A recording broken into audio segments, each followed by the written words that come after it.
ओम शांति। आज की मुरली 9 अगस्त 2025 से एक बहुत सुंदर महावाक्य है।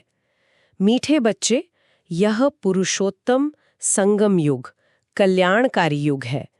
इसमें ही पढ़ाई से तुम्हें श्री कृष्णपुरी का मालिक बनना है। तो आज हम इसी पर थोड़ी गहराई से बात करेंगे, समझने की कोशिश करते हैं कि ये पुरुषोत्तम संगम युग आखिर है क्या और कैसे इस खास समय में पढ़ाई से श्री कृष्णपुरी मतलब एक दिव्य स्थिति पाई जा सकती है। इसमें समय चक्र की भी बात है, आध्यात्मिक बदलाव की भी और लक्ष्य पाने की भी। अच्छा, स्रोत में एक सवाल भी है कि बाप माताओं पर ज्ञान का कलश क्यों रखते हैं जी। और भारत का एक खास रिवाज कौन सा है? हाँ, इसका जवाब भी वहीं दिया है। पवित्रता की राखी। हाँ, सबको पतित से पावन बनाने की सेवा के लिए माताओं को ये जिम्मेदारी, ये ज्ञान का कलश मिलता है। अच्छा। और रक्षाबंधन, वो पवित्रता की निशानी वाला रिवाज, वो भारत में ही है। बहन भाई को राखी बांधती है। सही। और बाप कहते हैं माँ में कम याद करो। जी, माँ में कम याद करो तो पावन दुनिया के मालिक बन जाएंगे। ये पुरुषोत्तम संगम युग और इसका श्री कृष्ण और रक्षाबंधन से कनेक्शन, ये काफी दिलचस्प है। थोड़ा और समझते हैं इसे। बिल्कुल। देखिए, ये संगम युग जो है, जैसा मुरली में बताया, ये कलयुग के बिल्कुल अंत और सतयुग की शुरुआत के ठीक बीच का समय है।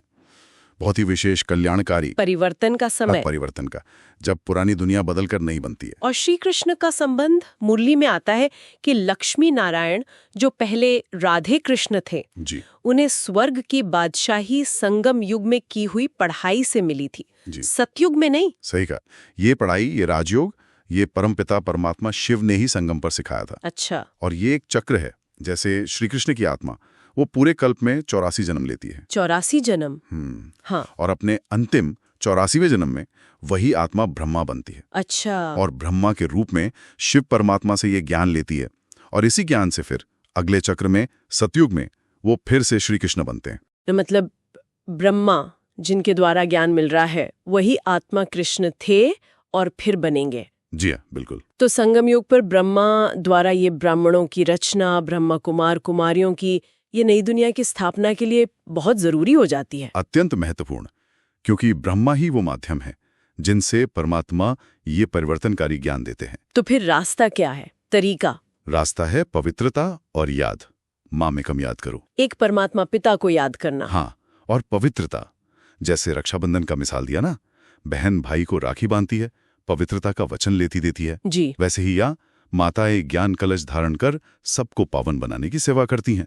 ये याद और पवित्रता ही आत्मा को पतित से पावन बनाती हैं। और इस ज्ञान को राजयोग कहा गया है, जो मनुष्य से देवता बना दे। जी। और ये सिर्फ संगम युग पर ही मिलता है, सतयुग में नहीं। हाँ, ये ज्ञान फिर सतयुग में जैसे लोप हो जाता है।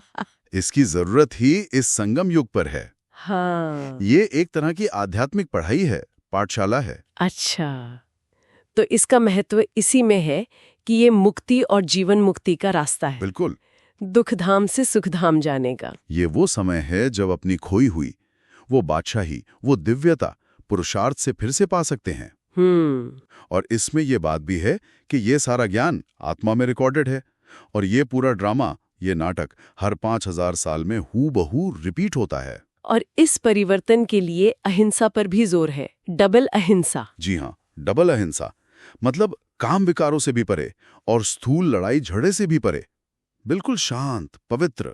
तो इस सारी चर्चा से हम अपने लिए मुख्य बातें क्या निकाल सकते हैं धारणा के लिए? हाँ, धारणा के लिए मुरली में स्पष्ट इशारे हैं।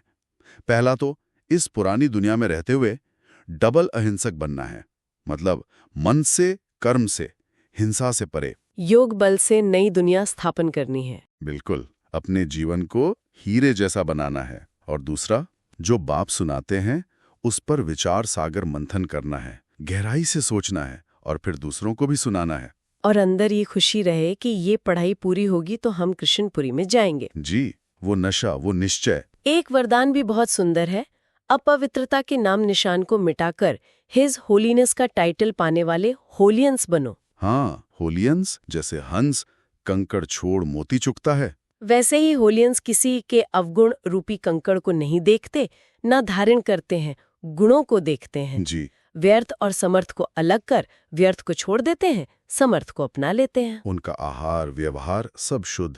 जब ऐसी पूरी पवित्रता आ जाए तब भविष्य में वो हिज होलीनेस का टाइटल मिलता है। और स्लोगन भी इसी से जुड़ा है, सर्वंश त्यागी वो है जो पुराने स्वभाव संस्कार के वंश का भी त्याग कर दे। अव्यक्त इशारे भी हैं, सहज योगी बनने के लिए परमात्मा प्यार का अनुभव करें। जी। बाप की याद में लवलीन। किसी भी बात के विस्तार में न जाकर बिंदी लगाएं, बिंदी बन जाएं, तो सारी जाल सेकंड में सिमट जाएगी। समय बचेगा, मेहनत से छूट जाएंगे। बिंदी में लवलीन। हाँ। और ये जो 5000 साल के चक्र और पूर्व निर्धारित नाटक की बात है कि परमात्मा भी इस ड्रामे में बंधे हुए हैं, ये सोचने पर मजबूर करती है। अगर सब कुछ पहले से तय है तो फिर इस ढांचे में व्यक्तिगत पुरुषार्थ और भाग्य, इनका आपस में क्या संबंध है? एक गहरा प्रश्न छोड़ जाता है। ओम शांति।